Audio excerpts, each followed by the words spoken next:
সম্মানিত সুপ্রিয় দর্শক শ্রোতা, দেশ এবং প্রবাস থেকে আপনারা যারা সংযুক্ত আছেন, আমাদের ভিডিও দেখতেছেন এবং শুনতেছেন, সবাইকে আন্তরিক প্রীতি শুভেচ্ছা জানিয়ে শুরু করছি আজকের প্রতিবেদনে অংশ নেয় এই অপরূপ সুন্দর আপুটির জীবনের গল্প কথাগুলো আজকে আপনাদের মাঝে তুলে ধরবো। কেন এসেছে প্রতিবেদনে বিস্তারিত আলোচনা থাকছে। তো আপুটি দেখতে খুবই চমৎকার, ওনার গায়ের রং ফর্সা, উচ্চতা ভালো আছে, 5 ফুট 3 ইঞ্চি, স্বাস্থ্য ভালো, পড়াশোনা আপনার হচ্ছে নবম শ্রেণী পর্যন্ত পড়াশোনা করেছে। উনি উনি ওনার পরিবারের বড় মেয়ে। ওনার বাবা মারা গেছে, বর্তমানে মা আছে আর ছোট ভাই আছে। ওনার মা আর উনি দুজন মিলে একটি প্রতিষ্ঠানে আপনার অফিস সহকারী হিসেবে কাজ করে। তো সেখান থেকে যতটুকু স্যালারি পায় নিজেদের সংসার এবং নিজেদের খরচটা চলে, ছোট ভাইয়ের পড়াশোনার খরচ চলে। এমত অবস্থায় আসলে বিয়ের বয়স পার হয়ে যাচ্ছে, ওনার বর্তমান বয়স হচ্ছে 21।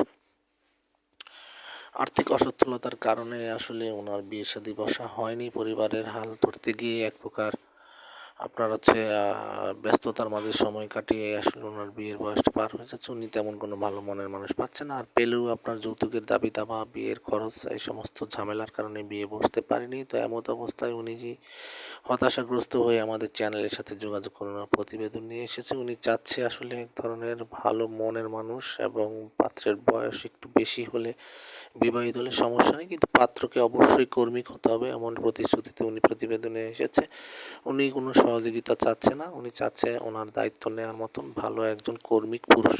তা আপনারা যারা এই ধরনের পাত্রীর খোঁজে বসে আছেন, যে জীবনসঙ্গী করতে চান, স্ক্রিনে দেওয়ার নাম্বার আছে, অতি দ্রুত ওনার সাথে কথা বলে নাম, ঠিকানা, ডিটেলস সব কিছু জেনে ওনার সাথে সম্পর্ক তৈরি করতে পারেন।